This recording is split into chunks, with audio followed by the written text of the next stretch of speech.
Welcome back student. जैसे कि मैंने अपने लास्ट क्लास में कहा था कि मैंने आपको कॉन्ट्रेंटीज लिखवा दी थी कुछ, और कहा था कुछ ऐसी ही मोस्ट इंपॉर्टेंट जर्नल एंट्री पे आने वाली क्लास में मिलेंगे। तो चलिए करते हैं वैसी इंपॉर्टेंट जर्नल एंट्री। सबसे पहले विदो एंट्री हो चुकी थी, तीसरी एंट्री करते हैं cash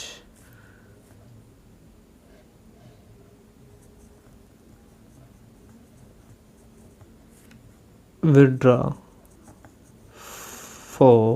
from bank for personal use. Clear. जब आप इस टाइप की एंट्री करते हैं तो आपको सभी को पता है, आप कहोगे सर ड्रॉइंग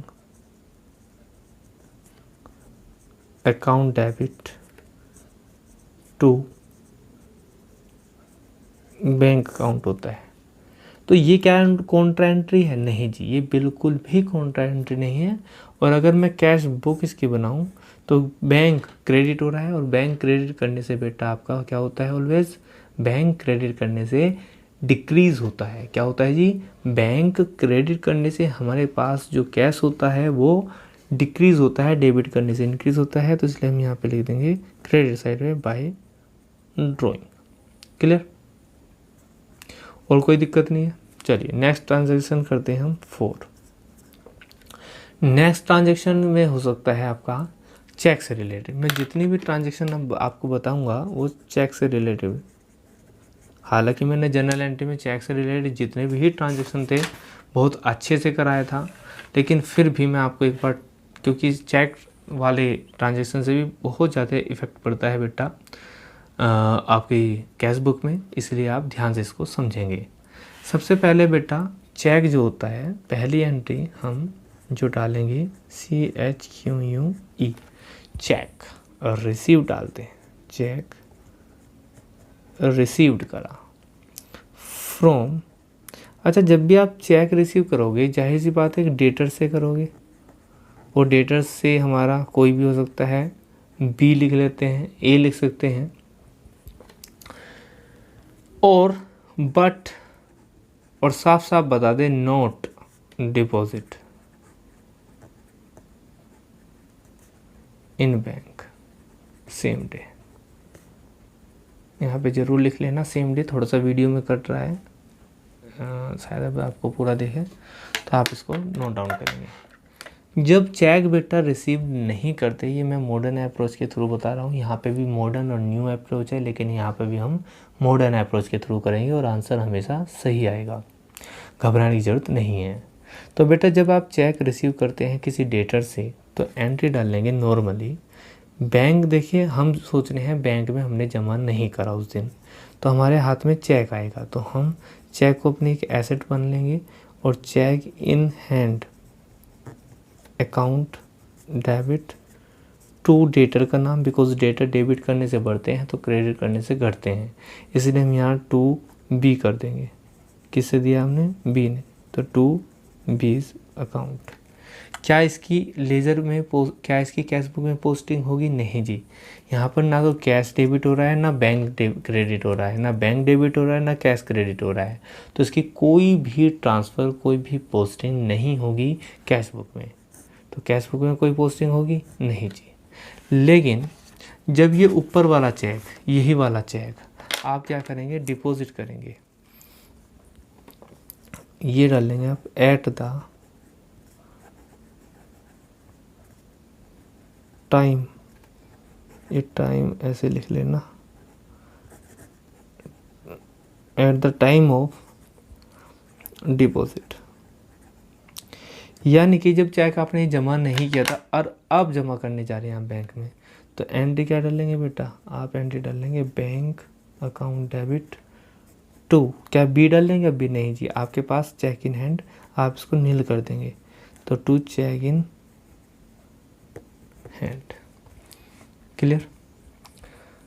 अब क्या होता है बेटा, हम कर सकते हैं इसी चेक को, या तो हम इसको, या देखो हमने चेक लिया, या तो हम उस चेक को क्या करेंगे? बैंक में जमा करने जाएंगे, या हम इस चेक को एनरोज कर सकते हैं। क्या कर सकते हैं जी? एनरोज। ये एनरोज क्या होता है? एंड्रोज होता है चेक को एक दूसरे के अकाउंट में ट्रांसफ़र कर देना, यानी कि जो चेक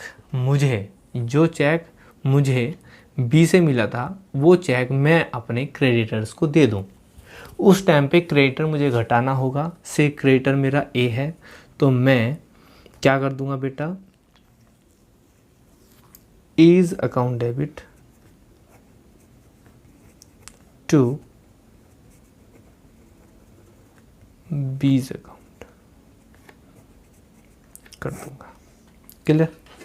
कैसे किया ये बेटा? ऐसा किया, ए हमारा सपोज करो क्रेडिटर था, ये हमारा डेटर्स था, और मैंने चेक ये रिसीव करके बैंक में जमा नहीं किया। ध्यान रखना यहाँ पे और ऑप्शन है, या तो ये एंट्री डलेगी या ये एंट्री डलेगी। ये एंट्री कैश बुक में पोस्ट होगी क्योंकि बैंक आ रहा है, और डेबिट साइड में पोस्टिंग होगी।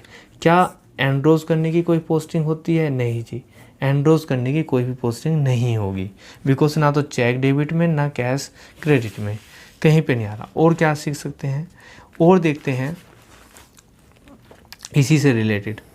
ये जो चेक आपने रिसीव किया था,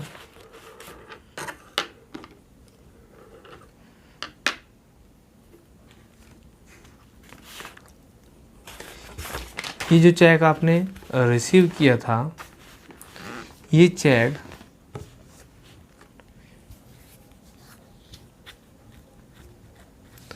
डिसऑनर्ड हो जाए,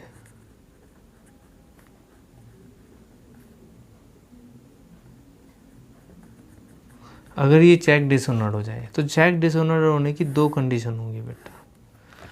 ठीक है, चेक डिसऑनर्ड की कितनी कंडीशन होंगी? दो। या तो आपने चेक को बैंक में जमा कर दिया था, या आपने चेक को क्या किया था बेटा, एनरोज किया था। तो जो चेक को आपने डिसऑनर्ड एनकैश करा लिया था, तो आप उसकी एंट्री दोबारा से मिस्टर किससे चेक लिया था? बी से, तो आप बी का कर दोगे, B's account debit to bank, because आपने बैंक में जमा करा दिया था, दोबारा बैंक घटा दोगे। उसके बाद पहली एंट्री और दूसरी एंट्री अगर आपने एनरोज कर दिया था तो आप वापस से रिवर्स कर देंगे, क्या कर देंगे, बीज account debit two is account. ये दो बेसिक एंट्री डलेगी, फर्स्ट और सेकंड।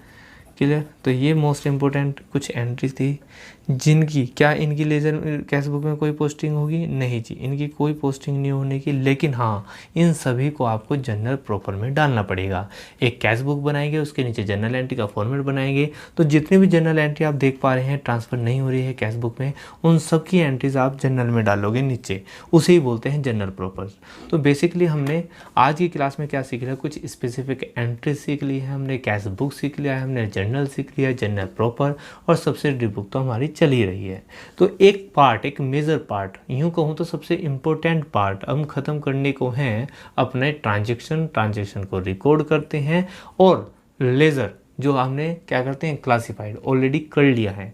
उसके बाद हम करेंगे इनको समराइजिंग किस में करते हैं बेटा, ट्रायल बैलेंस में। और यहाँ से ट्रायल बैलेंस तक का जो भी सफ़र होता है ये बुक कीपिंग होता है, और जो हमने लगभग ख़त्म कर लिया, एंड कर दिया इसको। क्लियर जी? मिलते हैं नेक्स्ट क्लास में।